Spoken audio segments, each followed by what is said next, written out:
नमस्कार, मैं हूं पल्लवी अग्रहरी। आप देख रहे हैं खबर दृष्टिकोण चैनल। राजधानी लखनऊ में आज अपने सरकारी आवास पर डिप्टी सीएम ब्रिजेश पाठक ने प्रेस कॉन्फ्रेंस रखी। इस दौरान डिप्टी सीएम ब्रिजेश पाठक सपा पर जमकर बरसे। उन्होंने कहा कि यूपी में 9 सीटों पर उपचुनाव चल रहा है, लेकिन सपा अपनी माफियागिरी से बाज नहीं आ रही है। सपा के गुंडे, माफिया, अपराधी लोग जनता को भड़का रहे हैं। ब्रिजेश पाठक ने कहा कि मैनपुरी की करहल की एक दलित बेटी को सपा के गुंडे घर से बैठकर ले गए और दलित परिवार की बेटी की हत्या कर दी, क्योंकि वो पीएम मोदी और भाजपा के विचारों से प्रभावित होकर बीजेपी को वोट करने की बात कह रही थी। उन्होंने कहा कि सपा पर हत्यारों, अपराधियों को प्रमोट करने के आरोप अब सच साबित हो रहे हैं। इस दौरान ब्रिजेश पाठक ने और क्या कुछ कहा, सुनिए। सबसे पहले आप सभी का मैं हृदय से आभार प्रकट करता हूं कि आप सबने हमारी बात को प्रदेश की जनता के समक्ष रखने के लिए अपना बहुमूल्य समय दिया। आज आपको अचानक हमने इसलिए कष्ट दिया कि उत्तर प्रदेश में 9 सीटों पर विधानसभा का उपचुनाव इस समय गतिमान है, चल रहा है चुनाव, लेकिन समाजवादी पार्टी अपनी गुंडई, अराजकता, माफियागिरी से बाज नहीं आ रही है। प्रातःकाल से ही हम देख रहे हैं, लगातार इस प्रकार के समाचार प्राप्त हो रहे हैं कि समाजवादी पार्टी के गुंडे, माफिया, मवाली तत्व आम जनता को धमका रहे हैं और धमकाने के साथ ही एक बहुत बड़ा कुकृत्य देश की जनता को शर्मसार करने वाला समाजवादी पार्टी के समर्थित गुंडों ने किया है, अपराधियों ने किया है। मैनपुरी जनपद की करहल विधानसभा के उपचुनाव में कल एक दलित बेटी को जिस ढंग से समाजवादी पार्टी के समर्थक उसको घर से मोटरसाइकिल पर बैठा करके ले गए, बाद में उसकी डेड बॉडी मिली है, वो भी बोरे में बंद डेड बॉडी मिली है। वो दलित परिवार की बेटी है।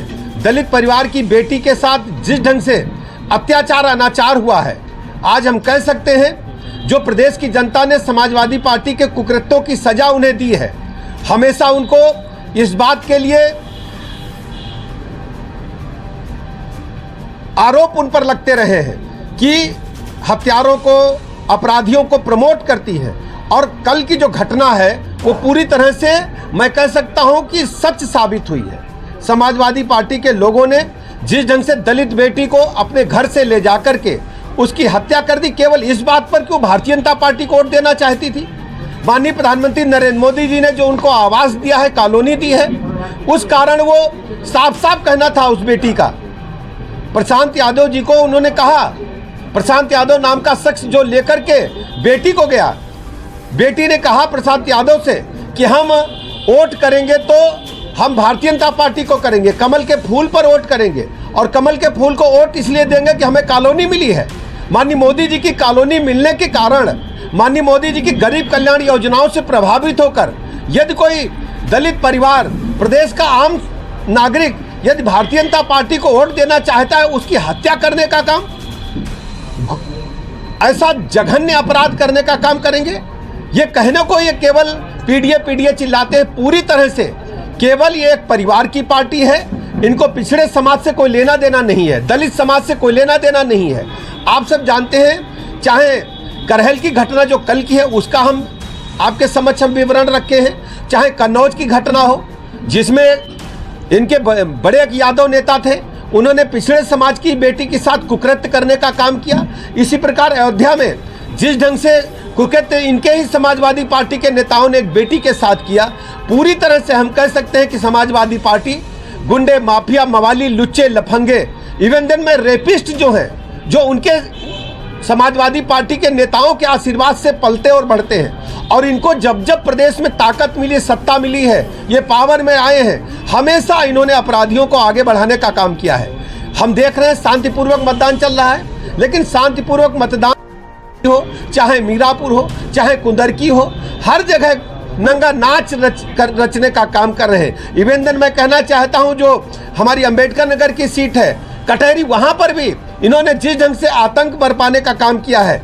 भोली भाली जनता जो इनको वोट नहीं कर रही है उसको धमका करके वोट लेना चाहते हैं। बड़ी संख्या में एक ऑर्गेनाइज ढंग से हमने देखा इस चुनाव में खासकर कि बुर्का पहन करके पुरुष जो इनके समर्थक लोग हैं वो बुर्का पहन करके मतदान करना चाहते हैं। और भारतीय जनता पार्टी ने लगातार निर्वाचन आयोग से इस बात की शिकायत की है कि ये बिल्कुल बर्दाश्त नहीं होगा।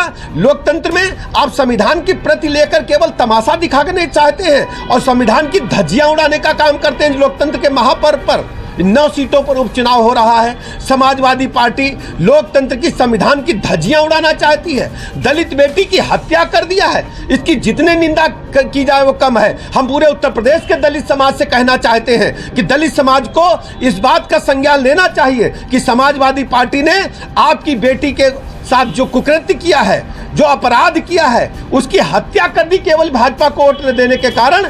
दलित समाज, पिछड़ा समाज कभी भी समाजवादी पार्टी को माफ नहीं करेगा। समाजवादी पार्टी यादव समाज की भी पार्टी नहीं रह गई है, केवल यादव परिवार एक कुनबे की पार्टी बनकर के रह गई है। केवल अपने परिवार को प्रमोट करने का काम समाजवादी पार्टी के मुखिया कर रहे हैं, जो बहुत ही निंदनीय है। और मैं प्रदेश की जनता से अपील करता हूं, इसको संज्ञान ले और 9 सीटों पर मैं अपील करना चाहता हूं, दलित समाज खुलकर के सामने आए और समाजवादी पार्टी को इसका मुंहतोड़ जवाब दे।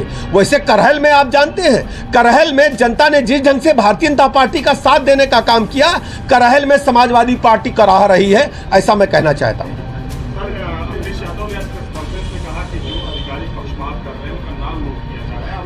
देखिए, ये समाजवादी पार्टी के मुखिया केवल आम जनता को ही नहीं धमकाते हैं, वो अधिकारियों को भी धमकाने का काम करते हैं। उनको चाहिए कि अपने रिजिम के जरा कुकृत्यों की लिस्ट निकाल लें। जब जब वो सरकार में रहे हैं, इन्हीं अफसरों को पीटा तक गया है। हमें अच्छी तरह याद है फर्रुखाबाद की घटना। फर्रुखाबाद में समाजवादी पार्टी की सरकार थी। फर्रुखाबाद में पुलिस कप्तान को समाजवादी पार्टी के एमपी थे, उन्होंने उसके दफ्तर में जाकर थप्पड़ मारने का काम किया था। अखबार की फुटेज आप जो कटिंग है निकाल करके देख लीजिए, और पुराने जो इलेक्ट्रॉनिक मीडिया के साथी हैं फुटेज निकाल करके देखें। दूसरी बात, समाजवादी पार्टी लोहिया वाहिनी के कुकृत्य को हम लखनऊ के लोग कभी नहीं भूलेंगे। जब लोहिया वाहिनी के गुंडों ने हजरतगंज सीओ को बोनट पर टांग करके हजरतगंज में एसएसपी के बंगले के अंदर गाड़ी को घुसा दिया था, कोई कार्रवाई नहीं हुई। समाजवादी पार्टी को, खासकर उनके मुखिया को बिल्कुल भी हक नहीं है इस बात की करने का। भारतीय जनता पार्टी निष्पक्ष, पारदर्शी एवं स्वतंत्र चुनाव की हमेशा पक्षधर रही है और हम सब संविधान को मानने वाले लोग हैं। समाजवादी पार्टी मैं कह सकता हूं गुंडे, माफिया, मवाली, लुच्चे, लफंगे, इन सबको प्रमोट करने वाली, पुष्पित पल्लवित करने वाली, इनको आगे बढ़ाने वाली पार्टी है। भारतीय जनता पार्टी इस बात की पक्षधर है। हमने भी निर्वाचन आयोग में कई बार शिकायत किया, कंप्लेंट किया है कि समाजवादी पार्टी के गुंडे, माफिया भोले भाले ग्रामीणों को, मतदाताओं को सता रहे हैं, धमका रहे हैं कि अगर उन्होंने सपा कोट नहीं दिया तो हम गोली मार देंगे। और करहल में इसको उन्होंने दिखा दिया, एक दलित बेटी की हत्या कर दी है। इस पर आप लोगों को भी संज्ञान लेना चाहिए और समाजवादी पार्टी को प्रदेश की जनता इसका मुंहतोड़ जवाब देगी। ये भी कहना है कि जो है आईडी देख के जो है भगाया जा रहा है, ऐसे मुसलमान। देखिए, मैंने आपको बताया कि समाजवादी पार्टी के लोग जो कार्यकर्ता हैं, बुर्का पहन करके महिलाओं के भेष में वोट डालने का काम कर रहे हैं और चुनाव आयोग में हमने शिकायत की है। इस पर कड़ी कार्रवाई होगी। जो भी संविधान के खिलाफ काम करेगा, निर्वाचन आयोग के नियमों के खिलाफ काम करेगा, हमने निर्वाचन आयोग को दरखास्त दिया, इस पर कड़ी कार्रवाई हो। मुजफ्फरनगर, मुरादाबाद में सपा आरोप लगा रही है कि वहां वोट नहीं दिया जा रहा है, जबकि देखिए, चुनाव में अपनी संभावित हार को देख करके समाजवादी पार्टी केवल फेस सेविंग कर रही है।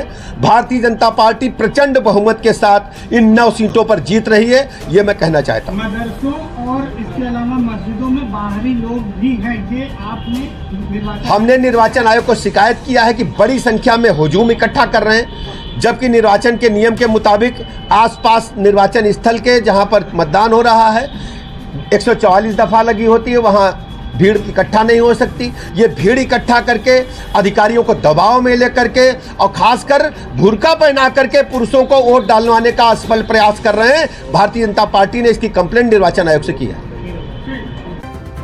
आगे की तमाम खबरों को देखने के लिए बने रहे खबर दृष्टिकोण के साथ।